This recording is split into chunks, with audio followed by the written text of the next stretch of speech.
to have a situation where you manipulate a mass global vaccination program to target the population at one time. We're seeing this now with the swine flu.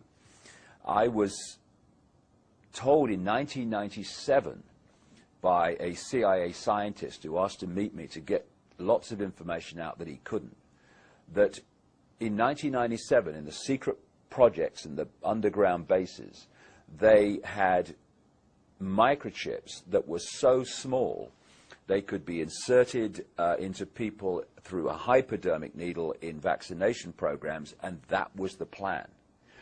All these years later, of course, we now have a name for this technology. We call it nanotechnology. And he was saying that the plan was to use vaccination programs to insert these microchips. Then you look at other examples of this. For instance, in 1969, there was a doctor called Dr. Richard Day, who was head at the time of Planned Parenthood, which of course is a eugenics organization, which used to have eugenics in its name. And he told doctors in Philadelphia, or Pittsburgh, I think, Pittsburgh, in 1969, a series of things that he said were going to happen in the years to come to transform society and bring in this control system. And when you look at what he said, compared with what's happening now, it's extraordinarily accurate. And some of the areas he covered were that they were going to create new viruses in laboratories that were resistant to drugs, that they were going to use that to cull the population, that they were going to use vaccinations to cull the population, and also that they were going to change the way that healthcare treated old people so that more and more old people died and didn't go long into life, because from their extraordinarily sick perspective, old people are useless to them. And what we're looking at now very clearly is this attempt to play that card of mass global immunization with a excuse of this manufactured virus to get access to the bodies, the body computer systems, as I would say, of almost everyone on the planet. And they're not doing that because they want to protect people from anything. Crikey, the force that's saying be vaccinated is the force that created the virus which they're saying be vaccinated against. They're doing this to get access to the global population for very, very malevolent reasons. And what people need to realize is that these families do not come from the same perspective of life and respect that we do. They see humans like cattle, nothing more than cattle, and most humans see cattle.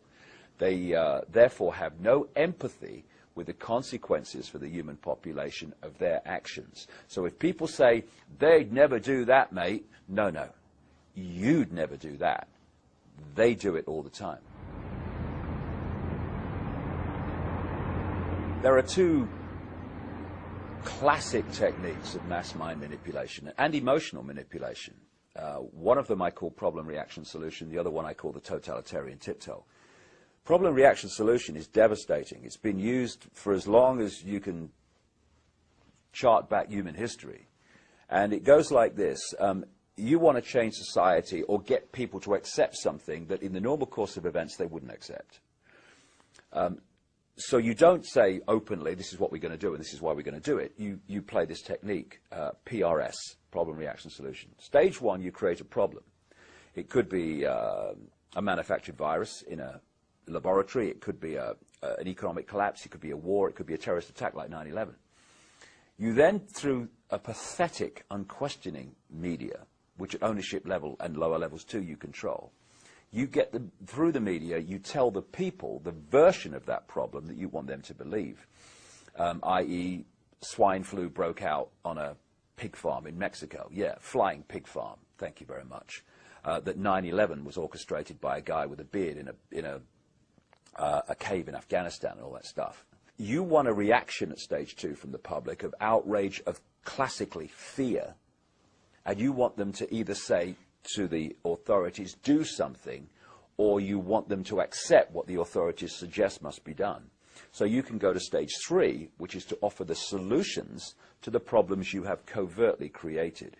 And with the swine flu, and whenever I say swine flu, I mean swine flu in quote marks, because it's not swine flu, it's a combination of flus created in a laboratory. The swine flu scam is classic problem reaction solution. You create the virus, you put it out there, you say, oh, there's a problem, we must have a solution, which is the vaccine. And of course, you then find that the patents for the vaccine were applied for before the virus was put out and people started to get the consequences of it. It's quite obviously a blatant scam. And through the mainstream media that doesn't connect these dots, which are there to be connected to anyone with a brain cell on active duty, the vast majority of the public go along with it. But what's really encouraging at this point where I speak is the number of people who are saying no to this, and their backbones need to stay stiff when the pressure comes on more and more to accept it, to say no and keep saying no, because this vaccination program is a key fundamental brick, plank, whatever you want to call it, within this whole agenda.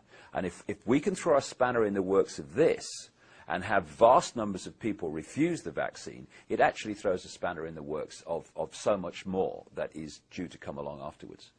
People have asked me over the years, what's planned? And I've said, read 2 books, George Orwell's 1984 and Aldous Huxley's Brave New World. The latter was published in 1932, Orwell's book was in 1948. Because these two had access to the agenda through something called the Fabian Society, they weren't writing from imagination. They had an understanding of where this was supposed to go.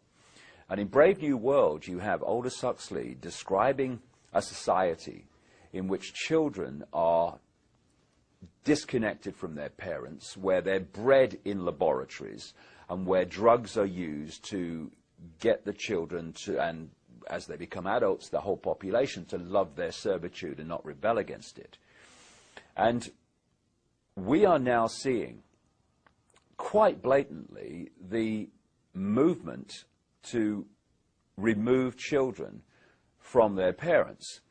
It's been done through what I call the totalitarian tiptoe, step by step by step by step, where more and more parental rights are taken by the state, more and more and more, and where the school becomes ever more powerful in the control it has over the children.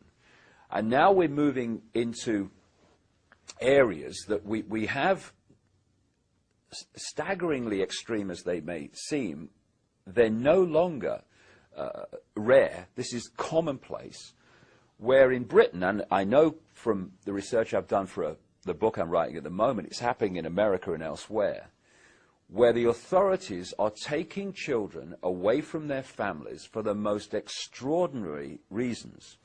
I'll give you an example, and like I say, this is not rare. We had a case in Britain recently where these parents spent £38,000 on fertility treatment to have a child. When the child was born, soon after the child came home from the hospital, a social worker came round, and the mother just joked that giving birth had ruined her figure. On the basis of that, the child was taken away. And we're seeing extraordinary examples of the so-called justification for taking children and the state taking control of them. And what then happens, and happens in this case, is the social services say to them, okay, we're taking your child away, we're going to give it to foster parents of our choice. Now, you have a choice. You can either accept this, in which case you might see your children on, access time here and there, or you can challenge this decision, in which case you'll never see your children again. And the decisions are then made in secret family courts, which are not allowed to be reported by the media, where a single judge is making the decisions. And, you know, if you describe this society to people a few years ago, you'd say, you've got to be talking about China, mate, ain't you? No, this is America, this is Britain, this is Europe, this is the so-called civilized world that it's happening in. And it's not the end of it, it's just the latest step in the tiptoe towards total state control of children. And that's what they want. And we either put a line in the sand now or regret it not too far in the future.